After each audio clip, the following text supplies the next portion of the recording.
without further ado, it's your main man, Clubber D, the Combat G, and I'm always in a place to be. And if you ask your mom, she probably misses me, but I got no other. I got the friends. I got, this is black on boxing, okay? We back here, okay? We got the man. They know him in the Himalayas. They know him in the hills of North Carolina. They know him in the hills of South Carolina. They know him in the Sierra Desert. They know no other than heavy on the poppy, light on the yayo, but poppy chun yayo. Yeah, what's cracking, I've been y'all? all over the Man, place. I knew it was gonna be one of them weekends, man. But we finna get ready to get straight to it. And without further ado, we have the man, the myth, the legend. If he's not inside the ring, he's outside the ring. He might be patting you down. Make sure you're not bringing any felonious objects inside the ring. We got the man Josh from 86 Boxing and 86 Media. What's going on, brother? Let's get it. Happy to be here. Of course, we're gonna do the thing. Always a pleasure. Clubber D, Poppy Chun, yeah, yo. Let's get it. That's right. That's right. Yeah. And shout out, my man, Afro Man. If you know, you Afro know. man. If you know, you know. I got the little If you Lick know, 'em you emoji. know. low, Lisa. leave the che- leave the pound cake alone. Leave the pound cake alone. But Okay. we got a lot to talk about, and let's get straight to it. Let's talk about Xander Zayas going against Jerron Boots Ennis at 154. This is the fight we've been wanting to see, the fight that he did not have to take, but he still took it at age 23. And if you would have saw the post-fight interview, you would have thought he won the fight from that third round. But Boots has now become two division unified champion. He was unified at 147. Now he's unified at 154. Before we jump into the fight, what were y'all thinking with the lead up? Did you think Boots had a chance? Go ahead, Ernest. Oh, hey, well, we talked about it on our last show. I think all of us pretty much went ahead and decided with the home team. Mm-hmm. So the home team being Boots, the Puerto Ricans are always going to side with their home team. So I figure why not? If they got a code, shit, I got a code too. Fuck it. I'm riding with the home team. Obviously I'm going to give the other guy credit, but I'm riding with the home team. So I picked Boots. I had a few specific things to say about him getting in exchanges Mm-hmm. with the bigger guy. I always said that was a bad idea, but we saw how that played out. Hey, yes, sir. Yes, What you sir. figure, Hey, Josh? hey, same here. I had Boots. Actually, when we had our initial discussion, I had Boots via decision, but I actually did a show with my buddy Baj there on Friday, and I had did even more thinking and looking into it, and I said Boots via eighth round stoppage. I was a Ooh. round short right there. Shout out to Chant Ross, the prediction league. Yes, A sir. round short right there, but it is what it is. I just felt Boots was the overall. He had the higher clip. You know what I'm saying? As far as talent, what he was capable of in the ring, and I think that is what showed, and probably even more so compared to what some may have thought coming in, especially those that thought Xander would handle Boots. Yeah, I agree. Me going into the fight, I personally thought that I had Boots. I think 10th round. I thought it was just gonna wear him down and catch him with something later on, but I was worried about the size difference because I knew Xander was gonna come in heavy. He's a younger kid at being 23. Boots has been around the block, but that's the only thing that kind of worried me coming into this fight. But after that first round, when he slipped on ice like Bambi, like the way he fell with legs caving in like that, that's why I think I texted the chat. I was like, "Have mercy." I said, "It's gonna be it'll be a long, short night for Xander Zayas." And I give him credit for taking the fight. Hats off to him. But there's levels to this game, and obviously, Oh yeah, Boots is he's up there. He was setting traps. He was loving that uppercut. My only worry with Boots moving forward is that third round. We can't have that happen again. Because if it was somebody with a little more power, he did the lean back like Fat Joe. You know, he Yeah. he he didn't get knocked down, but he was on a what street, and his legs were a little. He was doing a Charleston two step a little bit and holding. But other than that, Boots had a flawless performance. Oh yeah. I mean, no, he definitely was holding on for dear life there. Like I don't know if that was denial that he had at the post press Oh conference, yeah. but he was holding on for life because I was Yeah. like, oh God, Mm-hmm. Boots is hurt, man. Like he got caught. Like he was actually really literally holding on for life. That's what it looked like. He talking about, oh, I just got a little lackadaisical. You know what I'm Shit. saying? I'm good though. Like no, you was not good, player. Nah. And unfortunately, I think he missed an opportunity to own up like Big Baby Miller did. You know what I'm Mm-hmm. saying? When his toupee came off. Oh, I Oh think he missed man. I think he missed an opportunity to own up to be like, yeah, man, I was stunned a little bit. You know what I'm saying? He caught me with a good shot. You kind of want to hear those things, especially since the standard for us is always higher, and we know Right. that once one of our fighters gets caught with a good shot, that's going to be the only talking point, for the other people. That's Mm-hmm. going to be the talking point, and it's always been like that. And that's another reason why boxing needs to be centered in America, because we got the best fighters. And the Yep. only thing y'all mhm. get to talk about is maybe one or two shots landing in the fight and whether the person was able to stand up or not. But they don't talk about how Buddy weighed in at 180 pounds the morning of the fight. The fight weight is supposed to be 154, y'all. Dude Mm-hmm. came in at 180. That's light heavyweight plus some. Oh wow. That's overweight at light heavyweight, right? Yeah. So, and Yeah. it wasn't a jab that he got hit with. It was a brick hand, which is the two. The backhand is the one that caused Boots' head to go. It almost made his head touch the back of his middle of his back. You know what I'm Let's saying? It was a push clean. that hairline back a little further It back. was a clean shot, man. Shout out to Zayas for the clean shot. Thanks for making sure Buddy's chin was gonna hold up. You know what I'm saying? Thanks for making him find the dog in him, because Mm-hmm. he had to find the dog in him, and he did. Yeah, no doubt about it. And I will say, man, despite being stopped, Zayas has a chin on him Ooh, because does he? Boots was hitting him with some hellacious shots, and he was eating them. He went down a couple of times. That first shot in the first round caught him right on the temple. That glancing one, it wasn't even the second one. Didn't really land right as he went down.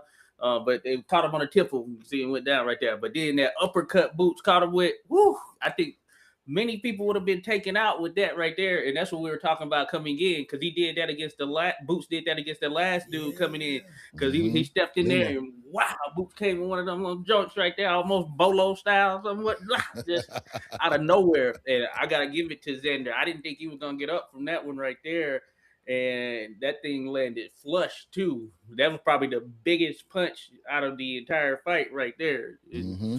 Man, I said after he got up from that, I said, hey, Xander has a chin on him. I'm gonna give it to him. He has a chin on him from that perspective, and he was taking some other little shellacking right there through the rest of that round as well.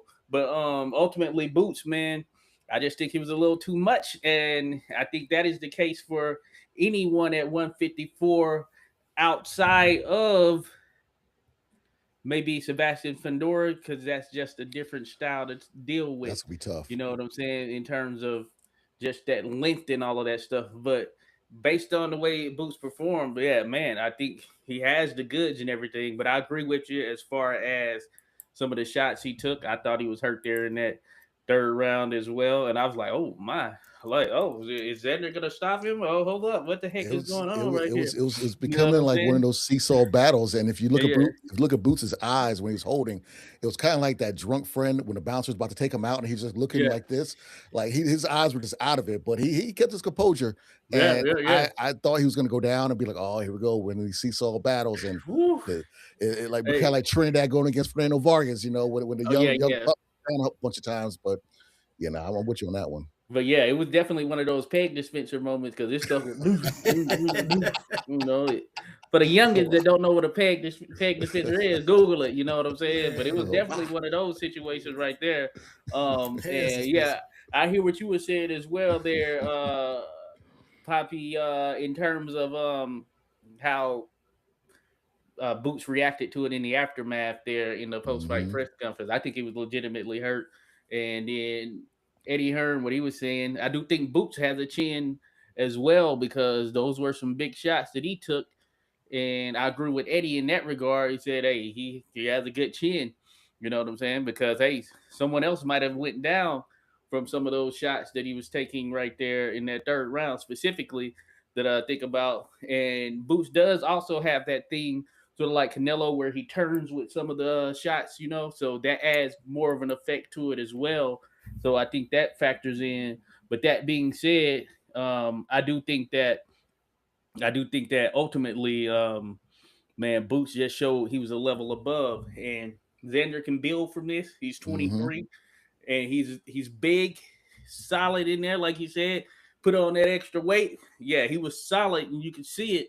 But that showed that Boots, I think he's the real deal. I've always felt he was the real deal, and one of the things that sort of made me feel that Boots would get to the point where he was just how I initially saw him and what he looked like to me, as far as his overall style, athleticism, and I viewed it as, yeah, if you look at it just from a historical perspective, some people just have this style, look, and feel when they're in the ring, where you like, okay, this dude can fight right here, and it looks different than other fighters in that sense. It Mm-hmm. looks different than the typical fighter, and that's what I always felt about him. And I felt that he would get to this level that he is at. You know what I'm saying? Shout out to my man Ray Rogers, dropped up in this thing as Yeah, well, shout out. right here.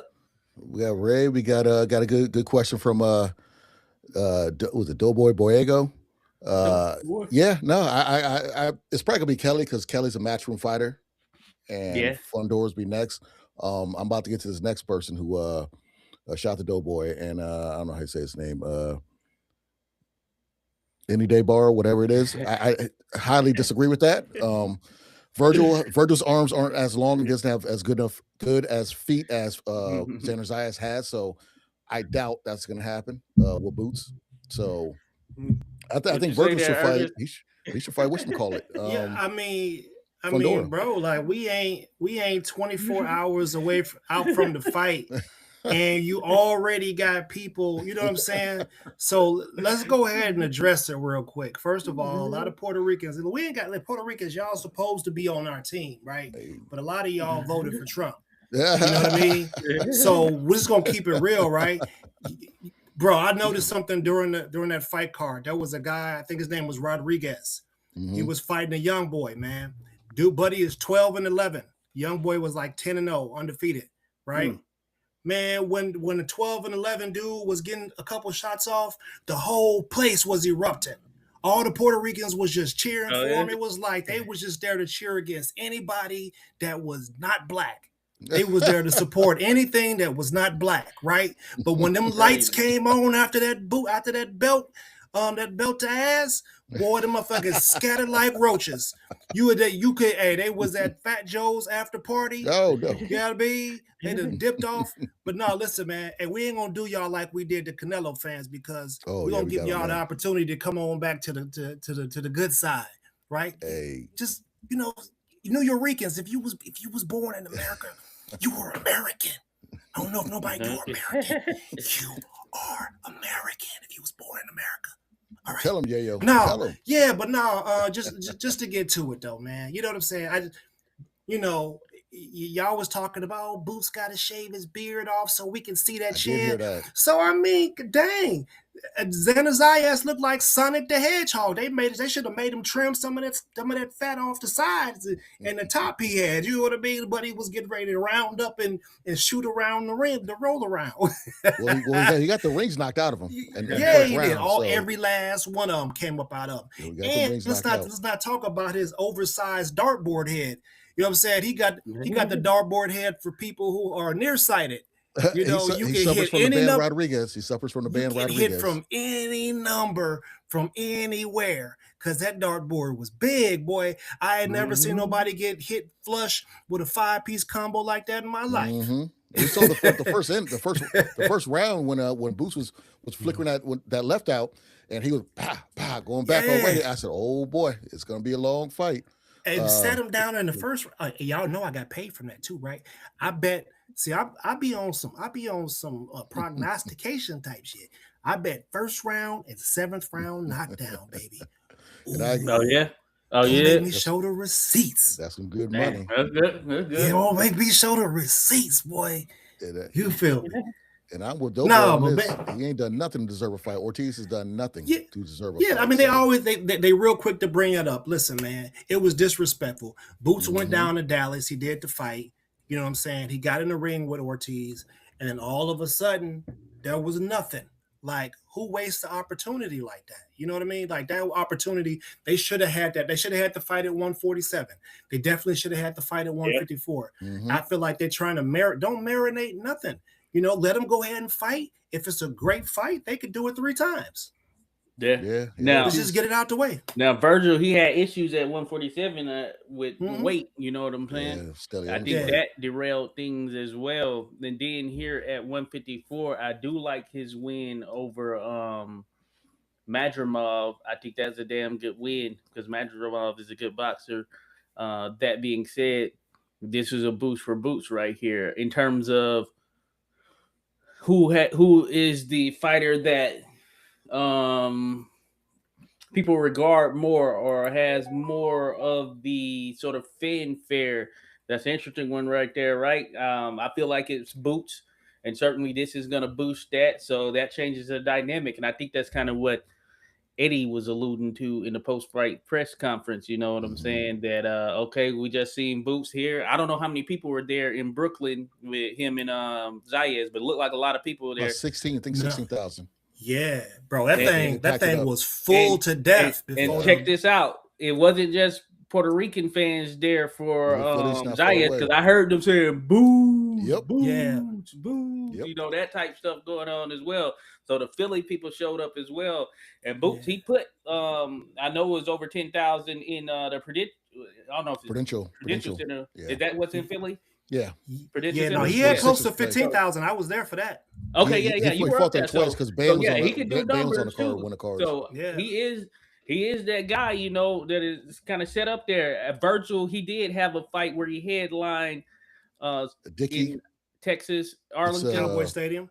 Cowboys. He did the practice joint, and then he also did Dickey Arena, which is Paul's. It's like another arena which is not far away. Something like that. I think he had a decent turnout, but I think it's been higher for Boots when he has had his hometown fight there. So, hey, Boots is the guy right now, by all indication. You know what I'm saying? Doughboy knows his stuff. I would say this. My issue with Virgil, when Boots did get into the ring with him, he did the classic, I don't know, and then he did, we want Earl Spence. Why? You have Boots right here. No, you I'm had with you there. Charlo drinking and doing something else in front row, also talking junk. Why are you talking about Earl Spence? We need Earl Spence in Jerry World because he wants to sell out Jerry World. I mean, no, don't do that. Just I'm with you 100% right there. I lost a notch of sort of respect for the bravado of Ortiz when he did that because Boots was right there in his face. Boots right there, and he wants to come with that and talking about, we'll see if the money makes sense. And then we hear this thing, I want 10 million to fight him and all that type stuff that came about. And I think that's what led to this situation that Virgil is in, because Golden Boy, from what I recall here, Golden Boy offered him, like, I want to say 3 million or 3.5 million plus residuals from the pay-per-view sales after a certain percentage. 20%, maybe 50%. I can't remember exactly what it was, or after it reached a certain amount, right? And that's what it was, something to do with his manager being a little too big-headed in some sense and trying to push for more. And that's what led to the litigation that they're in, of course, which was ruled in favor of Golden Boy Promotions. And I think Virgil's manager, maybe even himself, but the manager definitely played a role in it. Thinks they're bigger than what they are, you know, from an overall perspective. And that's why we're in this situation. Chris Mannix did mention that the litigation seems to be coming to a close or something like that last night. Now, I don't have any latest or updated information and all that. I think that would be good, especially if we can get some type of fight between him and Boots or someone else, but we'll see, you know what I'm saying? But this was sort of his own doing right there. We ain't gonna act like Chris won't cheer for Zayas too. You know what I'm saying? You know, all a lot of people was siding with Zayas, and it's always that way. People that you think would just be objective. You know what I'm saying? And just judge based off of skill and talent. Nah. They just can't be objective. You know what I'm Race saying? fans. This is for you, They can't do it. Yayo. This comment's for Yeah. you. You know, this Knicks 100. Shout out, congrats on a champ. But we're going to fight for Secure. Secure Stevenson. Y'all can't take him. He can't speak Spanish, so y'all can't claim him. I'm sorry. I don't think he knows what coquito is, so I think y'all can take You know him. what I mean? I'm just saying. Hey, man, that's Shout out to all the Puerto Ricans out there. boy. Hey, Ray mentioned that Prudential is Jersey. The Philly arena is Prudential Jersey. Oh, but what's the Philly arena? Ray, you know what the Philly arena is? What is that called? 100%. I agree with you, Ray. Because Boots did a show in the Philly arena there. It's where the Sixers play. Yeah. So it's not Prudential. I was thinking Prudential might be Jersey. Philly is a good MMA, boxing, and BKFC region because it's Xfinity Mobile. Xfinity Mobile, okay. Xfinity Mobile, okay. That go back to the old days of the stadiums. I want to hear like 3Com Park. I want to hear RFK. I want these old Soldier Field. I want the old stadium names back. These big businesses, get out of here with this stuff. Oh, it's not Wells Fargo anymore, I guess, apparently, Ray. But I remember when it was Wells Fargo. Now that I think about it, that's crazy. Hey, man, y'all got Keith Cologne. Oh yeah, Keith Cologne there, Jersey. Yeah, that's Jersey. Half. Y'all got half of him. Y'all got half of him. Okay. So listen, man, we trying to give y'all an invite, man. Come on over to the dark side. I know that Spanish, that Spaniard in you got you acting funny out here, but you can resist it.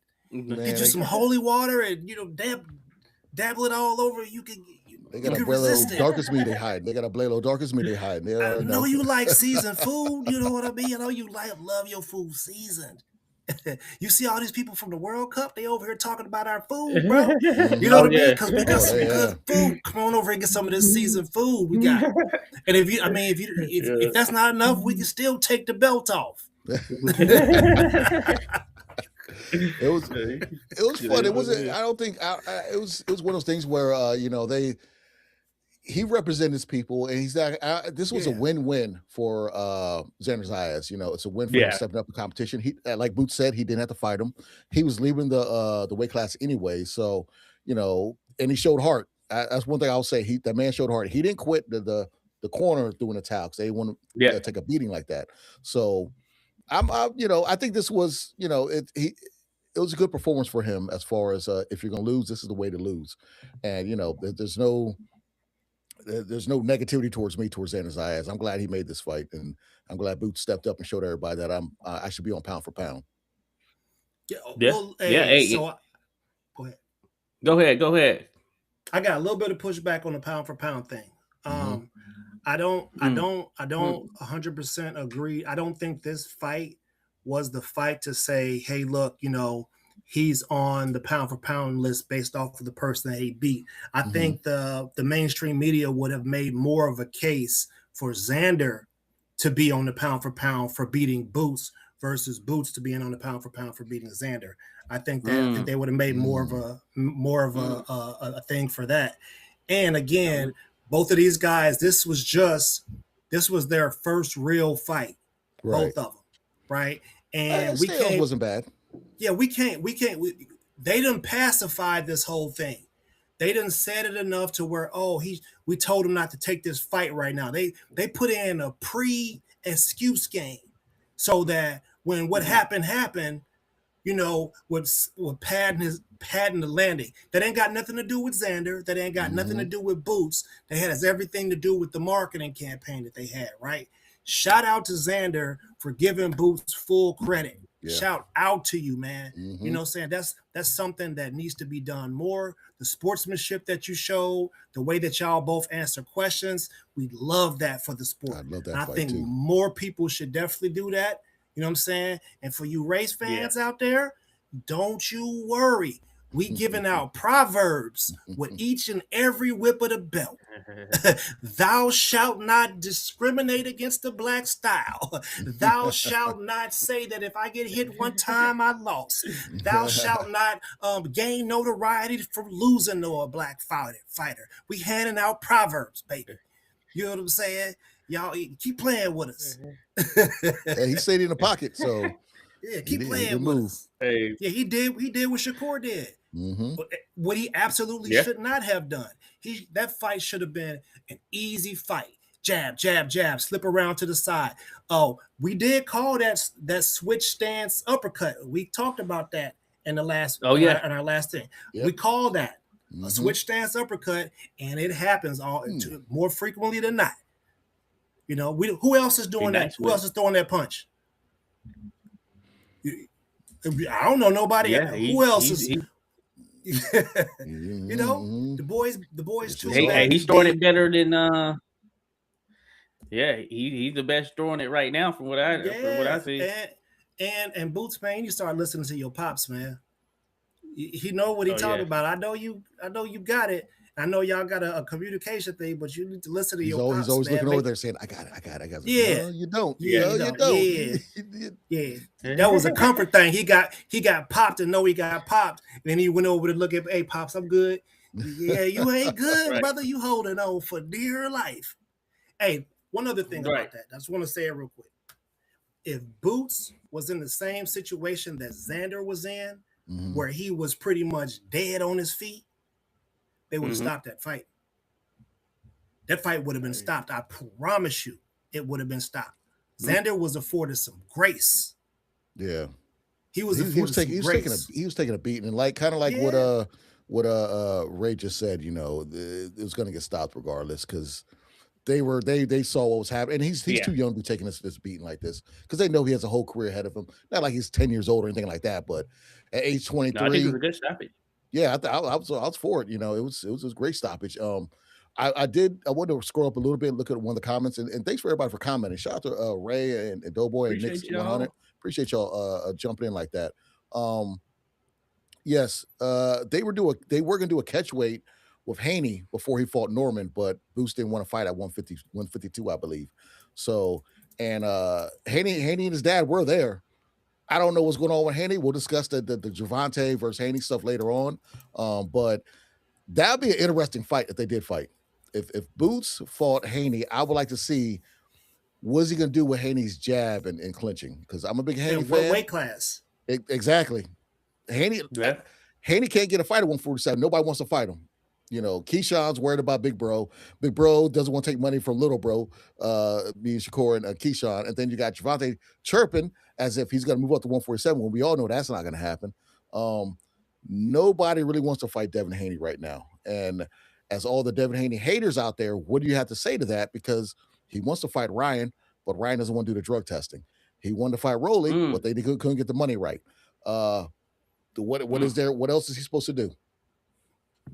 That is interesting right there. Haney, man, I got to give Haney his props. He has fought pretty much any and everyone to a degree as far as those that would step in with him. He seems to be a guy that hasn't really ducked the smoke. I of course, want to see him versus Shakur Stevenson, and that may still be doable. I don't like it at a catch weight because I feel like Haney should be able to fight at 147 against Shakur, and if Shakur really wants it, as he has always said, then jump to 147, and I think he can handle the weight there. And especially seeing Shakur, if you recall when Shakur got in the ring, and I like Shakur. I got a video on Tommy Ryan, his old school welterweight from back in the day, and I said that the generational talent that I see now at welterweight was Shakur Stevenson. So I'm a fan of Shakur Stevenson, but when he got in the ring afterwards with Oshaki Foster, I didn't like that. I feel like he was encroaching on Oshaki Foster's moment, and I know Ray Ford from Camden, New Jersey, so it's a Jersey thing as well, and he had emotion tied to it, but I didn't like the way Shakur handled that, and Oshaki, he's always been stand up as far as I'm concerned, and he's got a great story for the sport of boxing. But also, I saw how big Shakur was compared to Foster, and I was like, "Damn," you know. So don't do a catch weight or anything of that nature for a Haney or whatever. If you're gonna fight Haney, do it at 147 pounds. Yeah, because he looking like 170. Me and my wife was just talking about that today. I said, "Man, Shakur eating good." right now.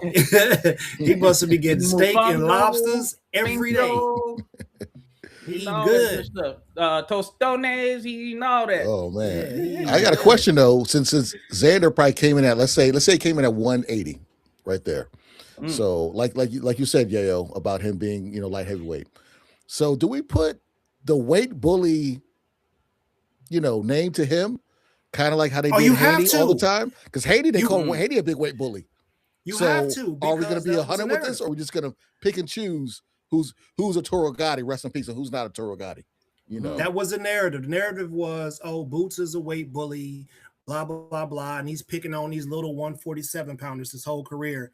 No, Zayas was actually the weight bully in this fight. In this particular fight, he was actually the weight. He was the much bigger dude. Like, if anybody who he could definitely move to, he probably should move to 160.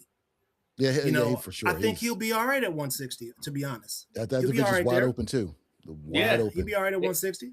Yeah, I was gonna say that 160 is in a state right now where he has the potential of being able to pick up a title there. Just given where things are, we thought Janabek was that guy, or he seemed to be the one next up to kind of be the main guy, and he popped on a test, right? So he's kind of been moved out the picture right there. So 160 is wide open, but I do like a guy there. I think he's a Cuban guy, Colonel Yoniel Yoniel Hernandez, or is it, I might have his last name wrong, but he looks pretty damn good. But that being said, Xander's, I think he could probably do some things there at 160. Yeah, man. Dang, can we get a moment of silence for Puerto Rican boxing stars outside of Amanda Serrano? Dang.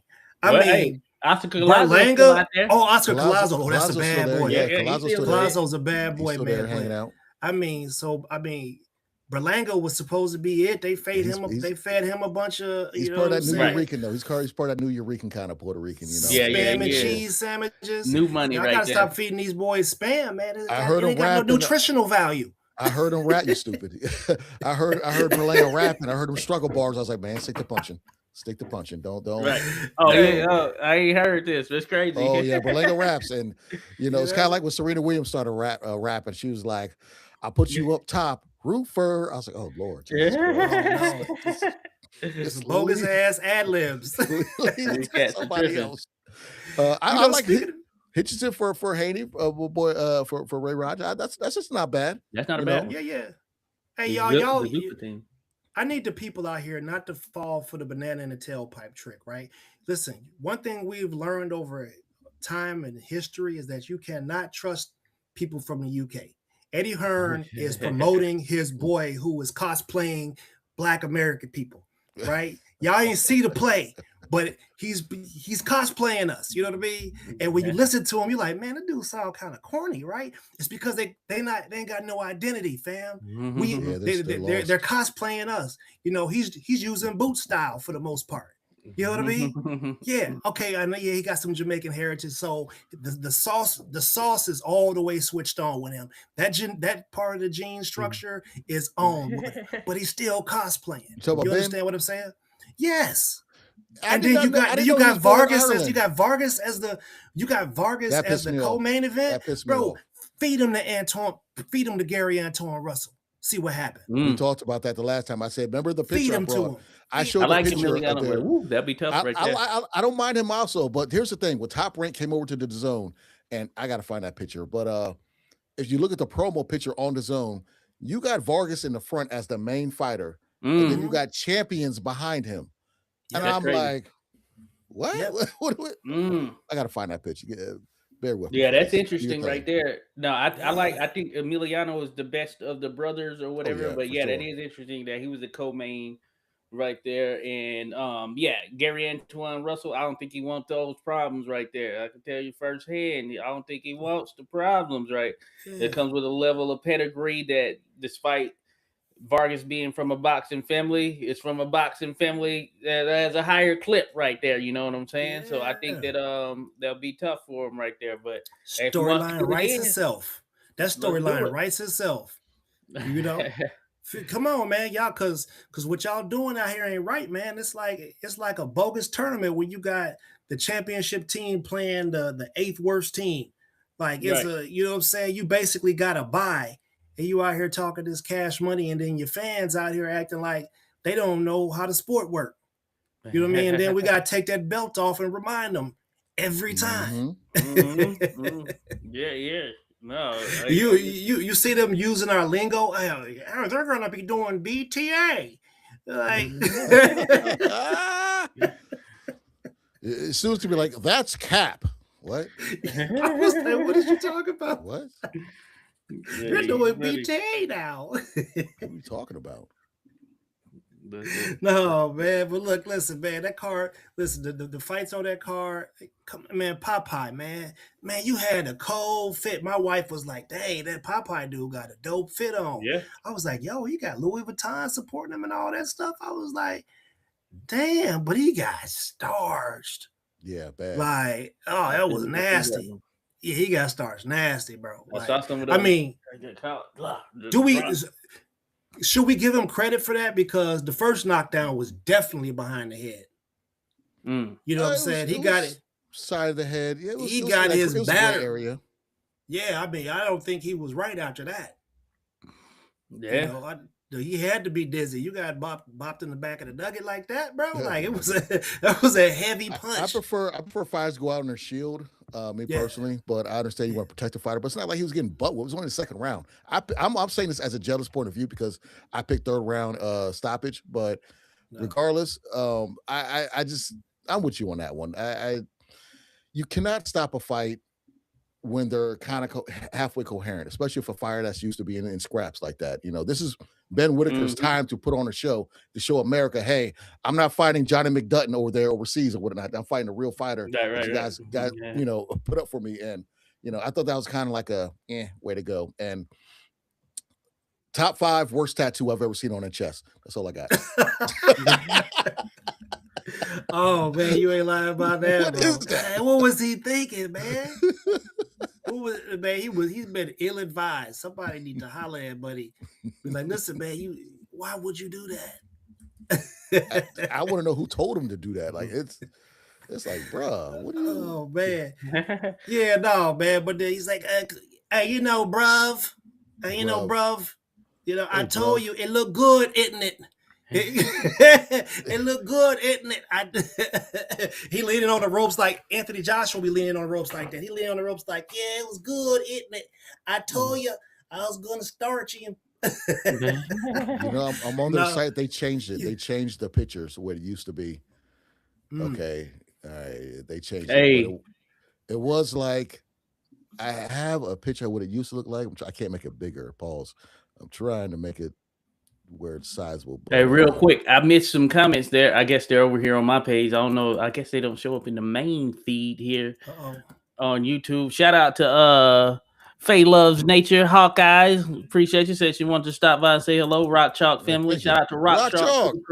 Shout out to her. Real thing. Appreciate you there, Faye. Hey Zeus, appreciate you. Hey Zeus, he asked, was Boots top 10?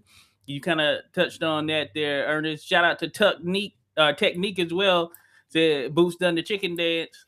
Yeah, he got hurt in that third round. But as it relates to Boots being top 10, I agree with you there, Ernest. I think in the other way around, it would have boosted Xander in a way more so than it boosts Boots. As a matter of fact, and I pulled up the top 10 pound for pound according to the ring rankings. You know what I'm saying? Which is not the gospel necessarily, but they got. This is a picture. That's crazy. Yeah, that's what my bad. That's what it's all about right there. That is crazy. How? Hey, put that back up real quick. Let me see something. Yeah, that's crazy. Let me see something. Put that back up. Hey, put that back up there real quick. Let me see something. Two shoe champion, Xander champion, youngest champion right now. Champion Davis. Champion, former champion. Do they have a belt now? Keyshawn? No, he has a belt. But former world champion, but they leading with Emiliano. That's where I said, what are we doing here? Like, respect, he's the best one, but he should be, you know. Yo, you got an Olympian up there, bro? Like, right. That's the shit I was talking about. I was like, what is this? Like, how do you have him in the front? So we already see that go with name value over anything. You know, one thing I enjoy doing in life. I like calling out stuff that I'm pretty sure people aren't aware of. Mhm. Like, I pay attention to everything. Like, I'm watching the World Cup, and this dude named Poliski, whatever for the USA team. He Realistic. got a whole commercial, fam. That Oh yeah, motherfucker he don't does. even start. You understand me? Like they Yeah. made it seem like he's the face of the USA team.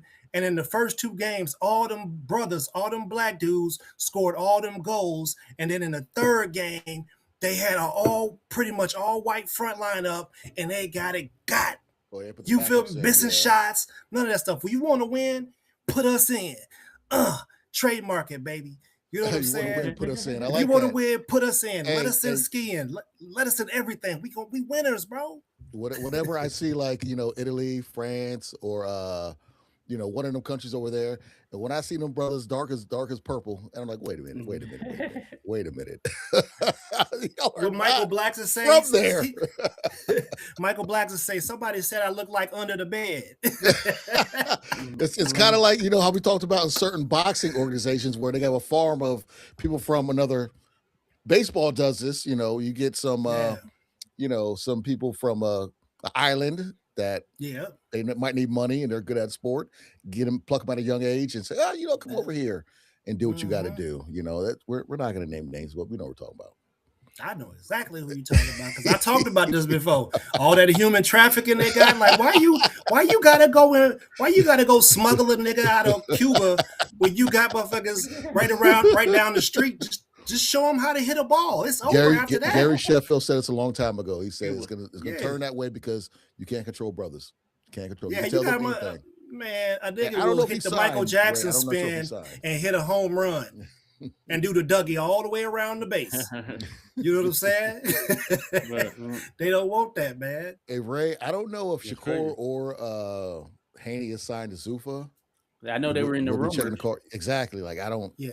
I think they are, but aren't one of those. But we're definitely be watching fights tonight. I will be. Because they're gonna be somewhere. They're not gonna be at the Apex. So first time in America, we get to see them actually at our live arena. So I want to see the vibe, how the live setting, not in the Apex where UFC usually does their fight nights. I want to first time actually seeing them in a live arena. So we'll see. And the card in itself seems to be pretty solid, pretty stacked. Zuffa's last big signing was Tyson Fury. If y'all want to know, is that official? Yeah, I see it on the page. I mean, we all know it's going to be official. And yeah, I mean, good segue, good segue, Yayo, because they did ask Eddie Hearn about that. Is the fight going to be in the UK or is it going to be in America? And he said, per their contract, it's supposed to be in the UK. If they change it to America, it has to be a new contract. So I know if they put that fight on the lawn at the White House, I'm be like, what are y'all doing? But because it's kind of weird to see, not weird, but they're proving a point for Tyson Fury to walk out for the UFC thing because he, like you mentioned, he wasn't allowed back in America because of his ties to what. And they also say that Dana White is not promoting the fight, which I think he is going to be promoting that fight, like he did Canelo with Crawford. So the next big step is that fight going to be in Wembley where it usually is or should be, or is it going to be somewhere here in America, which I'm kind of leaning towards it might be in America. Man, listen, allegedly, allegedly Tyson Fury was, for y'all that don't know, allegedly Tyson Fury was on that FBI list for being a part of an international cartel that, mixed some things up, right? And he was not allowed. That's why he hadn't had a fight in America for like the last 3 years or something like that. And he hadn't stepped foot in America for like the last 3 years. So he was supposed to be arrested upon touching down at the airport. They should have had the paddy wagon waiting for him on the tarmac, but that didn't happen. Instead, he gets to go and get a photo op with 47, you know what I'm saying, and not get put in jail. So it seems like some pardons and some forgivenesses have been shipped out because that's the only way that works, right? That lets you know where our alliances are, how we sit in this country. And these are things that we have to talk about and have to make people aware of so that they don't be like, oh, these guys are just talking this trash. Like, no, there are double and triple standards. Anytime you hear Tank name, he be acting up, he be doing bad stuff. The first thing they talk about is the things that he's done bad. But when you hear about other people's names, they don't bring those things up. And as long as I'm out here, you know what I'm saying? I feel like I'm gonna speak truth to power, and I'm gonna try to do it in a politically correct way. But if I don't, they ain't doing shit politically correct with us. So it's eye for eye out this motherfucker at this point.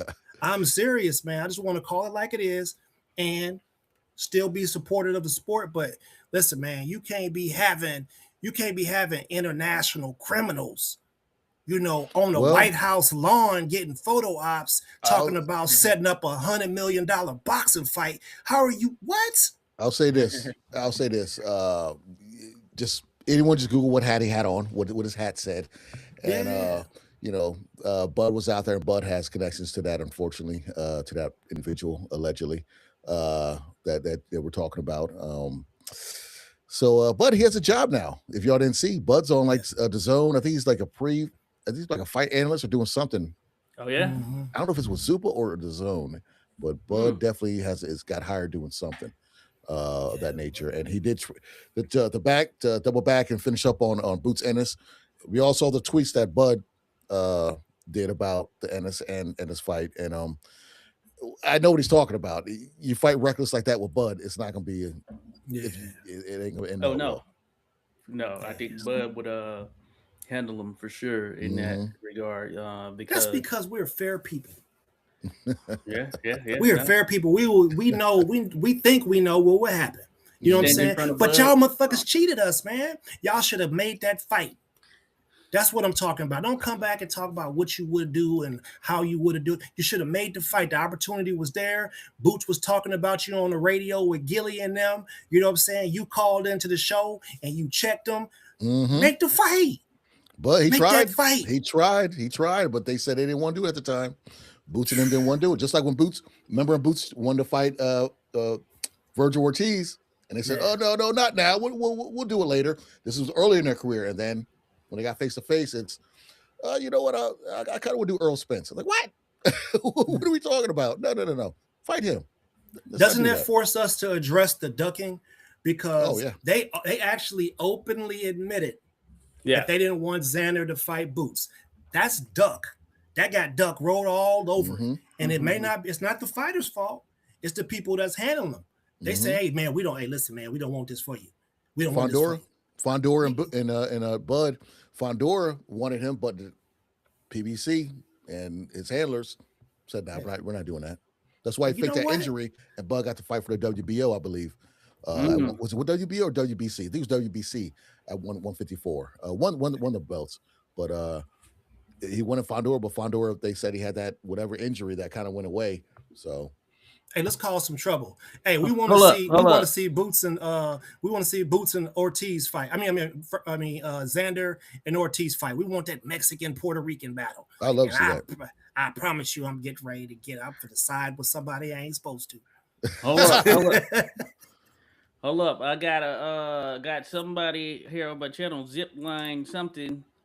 His comments are that WTF, you guys are racist AF. What makes you say that, Zipline? How we racist? Yeah. Please elaborate. Please elaborate. I'm gonna do the classic cliche. Trinidad was my favorite fighter. How is that racist? I can't be racist if I'm married to a white woman. Right. They're gonna do the cliche stuff. I have Puerto Rican friends, you know. You know what I'm saying? I've been to Puerto Rico. Have you? Right. You know what I'm saying? That's what I would have known. Get out of here with that mess. I'm pretty sure we said we was going to be easy with our Puerto Rican brothers. Yeah. We're not going to do them like we did our Mexican brothers who they got out of line. They got all the way out of pocket with that Canelo stuff. You want to hear some racism? Look at what they talk about Devin Haney. That's some racism right there. Look how they bash Devin Haney. That's real racism. Okay. Yeah. Us calling a spade, that's not racism. That's just a spade. You might not like it, you might not want to hear it, but unfortunately, that's just what it is. If someone got their ass whooped, I have no problem saying they got their ass whooped. If it's Boots who got his ass whooped, he got his ass whooped in that third round. Okay, messing around. I thought he was about to be out of there. I was about to be out of there, holding on for dear life. But if you want to hear some cookie cutter, Boots, that third round, he just brushed it off. That was nothing. He dominated the whole fight. Now you're not gonna hear that. We don't do that. So calm down with that stuff. We're keeping it unfiltered here, Zipline SB. You know what I'm saying? So, hey, You have Oh, you have your perspective and all that good stuff, but we're just keeping it unfiltered. And plus, if you look at the channel, you will see that there is an open door policy on pretty much any boxer historically. As a matter of fact, you mm-hmm. look at my channel historically, who I've covered, you'll see that it's pretty much any and everyone. And We're speaking of just talking racism, boxing. Shout out to my man, the Morning Wombat. oh, Wombat, I remember him. Morning Yeah, Wombat. Haven't seen the Morning Wombat in a Australia. minute. Says appreciate the great boxing content. Man, Appreciate I you, wonder Daniel. how Morning you can Wombat. get those things to import in automatically. Yeah, it's probably because I don't know. It's weird. Well, I wish I could. Speaking of racism, me and Mr. 86 Boxing or 86 Media, we were out at Kaizen MMA at their gym on Tuesday, linking up with Jeffrey Yu, Asian American fighter who we follow and good friends with, who will be on the show pretty soon. We're gonna interview him as well as Nick the Truth. What's Nick's last name? I'm not too sure of his last name. Nick the Truth Isaac. Great fighters. Well. We're definitely going to be interviewing them before their big fight at Maryland Live, July 18th, under Jeter Promotion. So these are some local fighters that we went to the gym, got some good pictures, got to watch them spar. Very good young kids, and we'll definitely be interviewing them soon. And so, just, I mean, is it okay? I think Jeffrey's Asian American, but just for being racist. Yeah, I mean, I sponsor the Filipino. We sponsor the Filipino boxer. Yeah. When they had earthquakes and stuff over there, and people perished. Unfortunately, we sent money to them. You understand? They dumb say dumb stuff. We support people. We interview all walks of life here. Yeah, but at the same time, we can't take our skin off. Yeah, you can't just come in and make certain assertions and you don't know the full picture. You haven't really checked out everything and heard all of the discussions. We touch on everything. We're just trying to keep it real out here. Well, let me give Buddy some perspective. I'm gonna give you one more. I'm gonna give you some real perspective. I went to a Tony Baker comedy show last weekend on the Juneteenth weekend.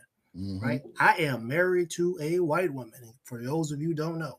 She's very nice. She was raised Shout out. with us. She was raised in the same neighborhood as Allen Iverson, right? She was raised with us. Mm-hmm. She doesn't know anything else. She's a first generation German, and she's white.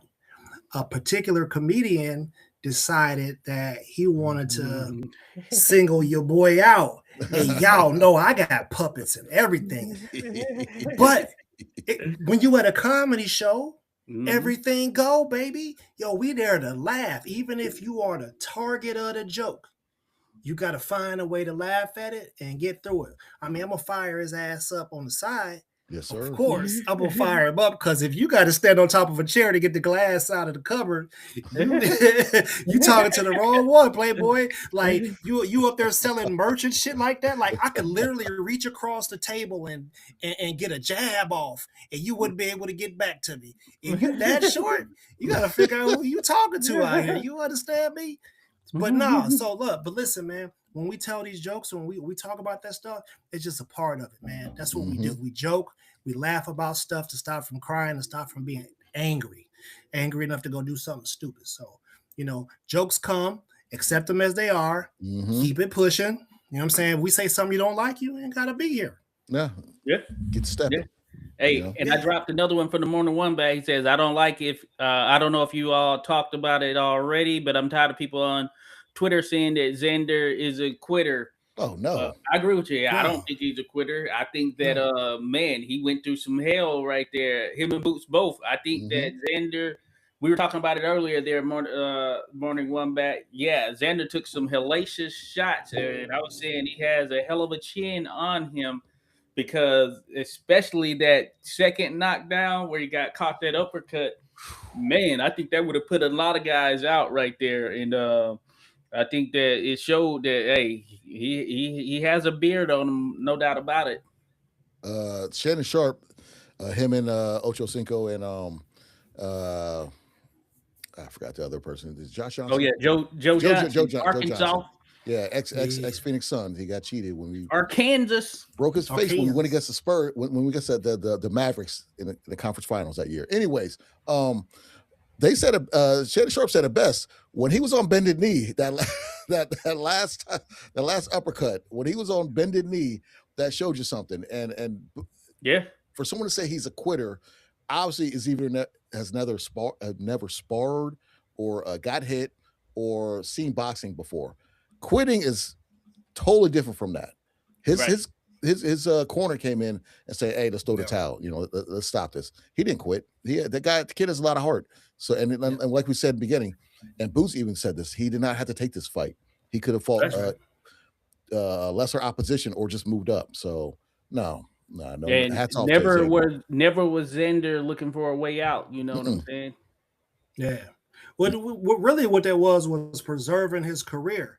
Because he was getting it beat out of him. Like that type of stuff will change you. You just get knocked down over and over and over. And you like it's different if you get slept off with one shot and you don't remember what happened or how it got there. That's different versus somebody just punishing you and they're outskilling you and they're just taking away that drive that you got to be great.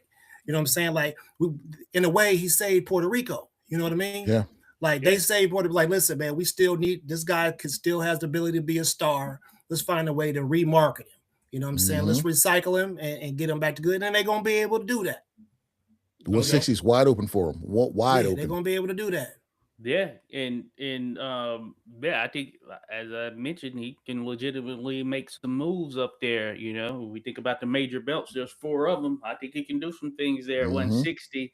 And right now, just based on where it's at, it does need more names, because Canelo's been gone for a minute. Even Janabek is not necessarily a big name. If he moves to 160, I think just based off top, what I can think of, he's the biggest name at 160 automatically. Carlos Adames leave? Let me see. Because Carlos Adames is right Adames, there. Well, I would like to see Zayas Adames. That'd be a banger right there. Is Adames fighting still at 160, or has he been? That's what I wonder if he 168 because they got Adames as the number 1 for ring does, and Yoenli Hernandez 2, Arizona Lara 3, Troy Isley 4. How is they got Laura 3? Troy Isley. Laura has to be 87 years old. Bro, he got all W's. People can't beat him. I rock with Laura. I rock with him. He's the Cuban version of Devchenko. He just has a belt, and Devchenko doesn't have a belt. Hey, Omari Jones is up there waiting to do damage. That's my guy right there. Yeah. That's my dude. Yes, sir. Oh yeah, Omari is legit. Now, here's the crazy thing. Remember, there are 2 Omari. There's Omari, then there's Omar Jones. A&O. Or you talk about the one from Cali? I'm talking about. That's Amari Jones with the A right there. The other one with the O was an Olympian, and he's going to be a problem too, I believe. Yeah. Amari. Amari Jones. Amari. Yeah, the one with the A, the one you talking about there earlier. He looked damn good in his last contest. Mechanic not too long ago. We talked about that. He fought the mechanic. But Amari, the one that I think he has the rat tail, I think, and Golden Boy. Rat tail. Oscar promotes him. Him and he's the Golden Boy. Kid Austin are the only brothers that he promotes. Not to be racist. Just pointing out facts. Just pointing out facts. That's funny. Kid Austin and his daddy was like, man, there ain't no way, man. Why do his voice like that? Xander gonna do Boots crazy, yeah. And tank. Hey, and Oscar also has Joshua Edwards, who's a heavyweight, who we need to see more of. Yeah, we're gonna do.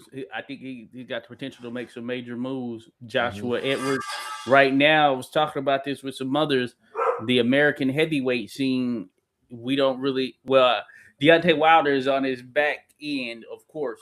We know he's on his back end. We thought Jared Anderson was gonna be that guy, and it seems like he's got a lot going on outside that is going to prevent that, and he hasn't got it all quite together. Richard Torres, I still like Richard Torres. We saw what happened with him, and he got caught and put out right there. So Joshua Edwards, he's like probably 6-7-0 or something like that. Right now, he might be the next one in line. But in the top 10 of the heavyweights, there's no American heavyweight there. Well, Josh, that's a good segue because that way we could jump into what they kind of announced, official but not official, was Usyk versus Wilder, and Usyk getting rid of all the belts. He's relinquished all the belts. So we already have Du Bois as a champion. Frank Sanchez is going to be he's going to fight whoever for that next belt that him and Troy were fighting for number one contendership for. Big Baby Miller is going to fight, I guess, for maybe I think he said the WBA belt, possibly. And then we have Caballero for the WBC. His next fight, they're probably going to make him champion, just fight the next fight. So now the heavyweight division has gotten very, very, very interesting. And I'm kind of eager. I'm kind of happy to see. You just mentioned, what's his name again? The American? Tyson. Joshua, the Olympian? Oh, Joshua Edwards. You just mentioned Edwards. So are they going to try to fast track him and hopefully not see what happened to same He's thing? Still got a good ways to go. Good. Has a good ways to but go. Now we got heavyweight is wide open now. But he has I like Usyk getting that last fight. Know? I like Usyk getting that last fight with Wilder. He can take down the top three. He beat Joshua twice. You beat Fury twice. You beat Wilder. That was the big bad, whoever of the heavyweights, even though they're about to be 48 years old. But it is what it is. Yeah. I'm still gonna watch. Edwards, he has the Olympic background and pedigree, the amateur background and pedigree as well, top level, elite level, nice. Same as Jared Anderson. But y'all are in agreement with Jared Anderson. It's kind of iffy right now. No, he been iffy ever since he said he had 1 foot in and 1 foot out. He said he really didn't want to be doing this. He had a target. He had a timeline for what he was going to do. That's what happens, man. When you get over with Top Rank and you get with Bob Arum and they be feeding you that non-nutritional diet. You know what I'm saying? It's full of Dollar General snacks. You know what I mean? And your head get big, your pockets start getting big. You know what I'm saying? You get that good comb over. You know what I mean? And all of a sudden, you ain't got what it takes. Hey, I ain't gonna lie. When he fought Piccoli and they were doing the weigh-in or just them on stage, and Piccoli's like, "Oh yeah, I'm ready," and then you got Jared doing the Harlem Shake, acting like he's not paying attention. I was like, okay, and then him like you said, 1 foot in, 1 foot out. That's that Victor Ortiz I got when Victor Ortiz was like, "I don't know if I want to do this anymore." When I hear that. Yep, I'm done. No, that's a game changer. That's a game changer. You can't be more invested than the person who getting their head punched in is. Yeah. I don't know if I want to do this anymore. What? Right. Yeah. So that makes it interesting. Real quick, the Morning One Bat said they also had to give Ben Whitaker some better competition. I'm tired of seeing him fight these overmatched fighters. Oh yeah, we were talking about that. There, Morning One Bat. Yeah, they definitely need to do. We did mention that for sure. And that's the next logical step right there. You got to step it up for sure. But back to the heavyweights there, Wilder, Usyk. We were talking about this offline, and prior to this fight with Rico Verhoeven, they were discussing that Usyk wanted to fight Wilder. I think this is something that Usyk legitimately wants. I guess he wants to say he knocked off all of the guys who were considered to be the top dogs, at least in this general era and back end portion of the era or whatever. So I understand it from that perspective. And it's also him vacating the belts. That shows that he doesn't care to fight Caballero, which I thought would have been a darn good fight right there. And one of those fights that Caballero certainly has a chance. Not that he would necessarily be Usyk or whatever, but he certainly had a chance there. But that being said, he dropped the belt. So this tells me that from here moving forward, his intent is probably just making big fights that are just going to give him the most bang for his buck. You know what I'm saying? That seems what is the case right now. So I wouldn't be surprised if after this fight, regardless of what happens, the door is still open for that rematch with Rico. And then maybe something else that would be sort of a crossover-ish type thing, maybe him and Francis Ngannou or something like that, because he was the champion, got rid of the belts. I think we're not going to see him against any of those top 10 guys anymore. You know what I'm saying? I don't think he needs to. Like at his point in his career, technically he doesn't. Yeah, he's 38. He's what, Olympian? I don't know how many golds. He's 1 or 2 golds. For sure, one. But 2-time, two division undisputed. He's fought the who's who at heavyweight. From the grimy hard hitters like Chisora to the Anthony Joshua's and Tyson Fury. So why not fight a Wilder at this stage? They're both around the same age. Put that under your belt, and like you said, do a Verhoeven, or maybe do a Francis Ngannou money fight. MVP, they throwing out money like that. So yeah, so I just want to let y'all know that Alexander Usyk is not pound for pound number one anymore. no. I don't know who got him there still. No. I don't know who decided to elevate Inoue to number one, but David Benavidez is the pound for pound number one in my book. In America at this current time, he's the pound for pound number one. That's my guy. I think in a way I can understand Usyk not being there, and for me, I think it's in a way, and then from there, it gets crazy. But I can see Benavidez being up there. Benavidez, he looks like the man right there. So I'm not against Benavidez being number two. I want to put David there, but the decline of David Morrell, so that fight kind of diminishes for me. But Anthony Yard fight, and how about this? Zordo. How many divisions? No, I think I respect that. I respect it. I respect it. I respect it 100%. I do. It's not just about like win, but how you win as well. Yeah, it's true. That's true. That's why, so we're saying that. That's why I have Boots in my pound for pound list, because when I say, okay, is it gonna be Boots or Nakatami? Boots. I'll put him over at Nakatami. You know what I'm saying? So that's why I would elevate him into my pound for pound top 10. And the same thing. I totally respect Dave Benavidez, because it's not his fault he was on the shelf for that long. You know what I'm saying? And But hey, go ahead. No, go ahead. No, I was saying, he knocked out my man who moved up. What's the name from 160? The brother from like Rhode Island, who Canelo said Demetrius Andre. Yeah, got him when he moved up. Made the David Morrell fight that was one of. That was the first time I was been excited for a non-title fight in a long time. Me too. I bought the pay-per-view. Hey, I'm with you. I think we went to a local bar. Regardless, I was psyched for that joint. And then, moving up and then moving up again, I respect that. But it's just, I don't know if it's the Jay Obitaya issue right now, or him saying he has to fight as mandatory, who's somebody we never heard of, instead of fighting Bivol next. Like, that's kind of like, I don't know. It's ticking me off, because I know Benavidez wants to fight the best of the best, but I need him to vocalize it and not let the WBC determine who you should fight. I want to hear him say, I want better BF. I want Bivol. I want to hear that, instead of say, oh, well, I got to fight my mandatory. That's it. I'm going to back up. Like, nah. Hey, hold on real quick. I got the ring pound for pound rankings right here. Oh, yeah. According to Ring. Number one, Naoya Inoue. 2, Alexander Usyk. 3, Shakur Stevenson. 4, Bam Rodriguez. 5, David Benavidez. 6, Dimitri Bivol.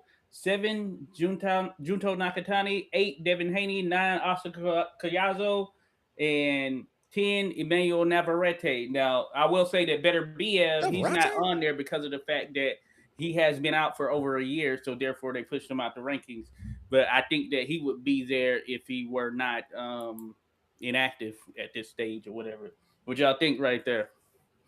Does Boots replace any of those guys? Yeah, that's what I'm saying. He's on there. Navarrete can go kick rocks. You've been ducking O'Shaquie Foster for the last 3 years. Like, get out of here. Get out of here. I want to see it. Man, they've been trying to give Inoue the top spot since Bud had it. They've been trying to get that man everything. It don't matter if he done got sat down a couple times by some people who shouldn't have sat him down. Yeah, they just want him to be on that top spot, boy. It's tough to and like I said, I've said this a million times. Anyway, Bam, when you're a shark with a bunch of minnows, it's hard for you to look great when you're not, the opposition isn't there. Same with like Carissa Shields, who they just announced a fight for. People are hating on that fight too. Like, damn, leave her alone. But I like Bam though. I'm a big fan. Bam's on my top. He's in my top 5. Sonny Edwards a good win. Damn good win. He won Francisco Estrada, destroying him the way he did, which I didn't expect him to destroy him in the way that he did. But Estrada had been out for a minute. That's the thing. Like Bam, when he's moving up, he's kind of like what you now see you guys were saying about Benavidez. When he's moving up, he's taking people out like it's nothing. So Yeah. I can't take that Clean against. up on aisle 3. Yeah, I can't take that against. There's no way. Maybe you might give Dusty Rhodes elbow too, but that's besides the point. But he's doing his thing. That top 10's little. I would take a few out. I would take at least Navarrete and Nakatani. I'm sorry, yeah, Nakatani. Yeah, move up, Bam. I'm not sorry, not Bam, but they got Canelo off of there, right? No, he's not on there. Yeah, he's not on there. Good. Bivol is barely on there. Bivol, I think I would move Bivol down because that last performance, even though he was out, and I was talking about another surgery. Yeah, he had a back surgery. Yeah, he had back surgery. Mm-hmm. That's crazy. Now I was talking about elbow surgery now too. Yeah. So interesting. Haney, I think Haney deserves to be there. You could probably move him up, actually. Top 5. Yeah. He should be up there. Oscar Gallardo, I think he's worthy at least 10 for Oscar. Another shark around minnows. Another shark around minnows. That top 5 should be looking like it's well seasoned. Yeah. I don't know what they try to do. Right there, what they have right now. In a way, Usyk, Stevenson, Rodriguez, Benavidez. And anybody you would take out of there? I got Benavidez as 1. Usyk can go. I'm taking Bam can go. What? Yeah. What? You've been saying that, bro. I'm taking listen. I'm taking David Benavidez. I'm taking Devin Haney, and I'm taking Shakur Stevenson. Wait. Benavidez, Shakur, Inoue, Haney. Okay. And never leave 5. Oh. No, that's it. I can't go past that. You need one more. I still got Benavidez as 1. So Benavidez. Okay. Yeah. I say Benavidez. Did I say Shakur? Yeah. Shakur, that's 2. Okay. Inoue. Yeah. Haney. What about Usyk? You taking him out of the top 5? Yeah, I got him out of there, bro. He just fought a kickboxer and went life or death with him. Dude ain't even lying. I'm not taking anything from Usyk. Usyk has cemented his spot in the history books as one of the greatest all-time fighters. So that he already got his spot. But we talk about right now, pound for pound. And nah, buddy, I got to slide him. I'm sliding him. They got Usyk with an 85-inch reach here on ring. I didn't know his reach was that damn well. Yeah, long arms, I like that. Damn. 85 inches. Holy crap. Oh, they're gonna be mad at me. Unless that's a typo. But maybe his reach is that long right there. Maybe that would make him look good. Let me see. In the scheme of things, I still put Boots in, like he'd be like 9 or 10 in my top 10 rate pound for pound though. Junto Nakatani. So you think Junto he's top 10, despite he only lost to Inoue, but he had been putting in some work. No, he definitely has. Definitely has. I would probably put Boots up and just take Navarrete out. And Nakatani could stay there. But as far as the top 5, I'm in agreement with Yayo on top 5. It's just where it's kind of hard to think who'd be that 5th person. If you're taking Usyk out, I would have Haney there. But even having Haney there, he hasn't fought in a certain amount of time to where it's getting on that point where what are we doing here? And I know it's not his fault entirely, but you got to fight. You know what I'm saying? You got to do your thing. If Abdullah Mason, he has the best resume out of everybody. He does, but Albert Bell, who Abdullah Mason's fighting, the late change. And they're saying Albert Bell, they've sparred before, and Albert Bell has starched him, or not. I'll say starched, but got the better of him in sparring. That's a low key good fight next week. It's gonna be on TNT. Been looking for a shot. That's gonna be a good ass fight. Yeah, Albert's been looking for a shot for sure. Albert, he's damn good. He's not a knockout guy, but he can box. And he's got a good jab, so he's going to cause some problems there for Abdullah from just the fundamental standpoint because he's centered on that. So it will be interesting. Wait a minute. Bell was in training already for another fight. Keyshawn Davis at? And Shoo